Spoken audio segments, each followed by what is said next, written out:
ஒரு கோவில், ஒரு கதை. இந்திய மன்னர்களின் கட்டிடக்கலை நுணுக்கங்கள், இயற்கையின் அழகும் பொலிவும் ஒருங்கே இணைந்த ஆலயங்கள்,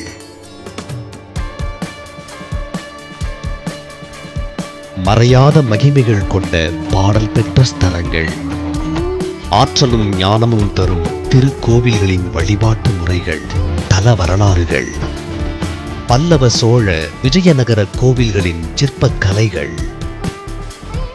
உயர்ந்த எண்ணங்கள் உருவாக இறைவனை நோக்கிய பயணம்.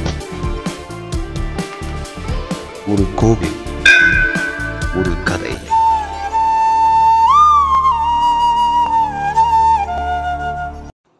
அவிநாசியப்பர் கோவில் என்பது திருப்பூர் மாவட்டத்தில் அவிநாசி எனும் இடத்தில் அமைந்துள்ள பாடல் பெற்ற கொங்கு நாட்டு தலங்களில் ஒன்றாகும்.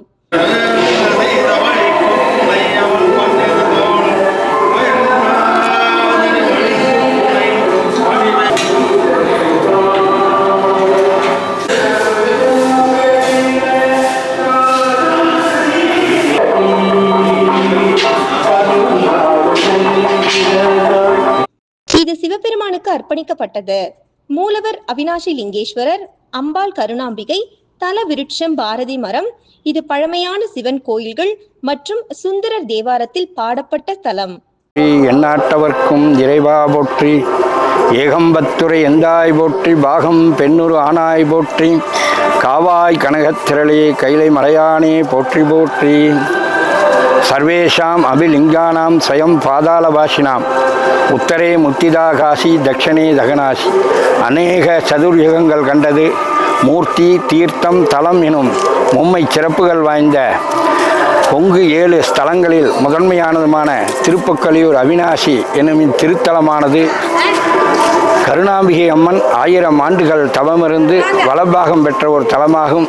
இத்திருத்தலத்திலே முதலாக நமது போற்றுதற்கும் மரியாதைக்கும் உரிய கௌமார மடாலயம், 3வது சன்னிதானம் தவத்திரு சுந்தர சுவாமிகள் அவர்கள் வெகு நாட்களாக ஓடாதிருந்த கருணாம்பிகை அம்மன் திருத்தேரானது பழைய மர அச்சு முறிந்ததனால் ஓடாமல் இருந்தது. அத்திருத்தேரினை 1969ஆம் வருடம் திருப்பணி ஆரம்பிக்கப்பட்டு சென்னையில் உள்ள BHLலில் இரும்பு அச்சு பொருத்தப்பட்டு 71ஆம் வருடம் திருத்தேரானது முதலாக அம்பாள் திருத்தேர் வெள்ளோட்டம் நடைபெற்று பிறகு தேர் திருவிழாவிலே அம்பிகை திருத்தேரானது வலம் வந்தது.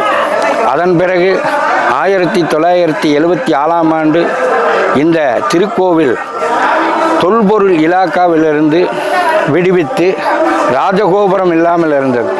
இந்த ராஜகோபுர திருத்தணியை 27ஆம் ஆண்டு துவங்கி பக்த பெருமக்களிடம் பல நன்கொடைகளை பெற்று திருமுருக வாரியார் சுவாமிகளையும் இதில் இணைத்து சுவாமிகள் பெரிய தொண்டாற்றி ராஜகோபுரத்தை நிறுவி 1980ஆம் வருடம் 28/1/80 அன்று மகா கும்பாபிஷேகம் நடத்தினார்.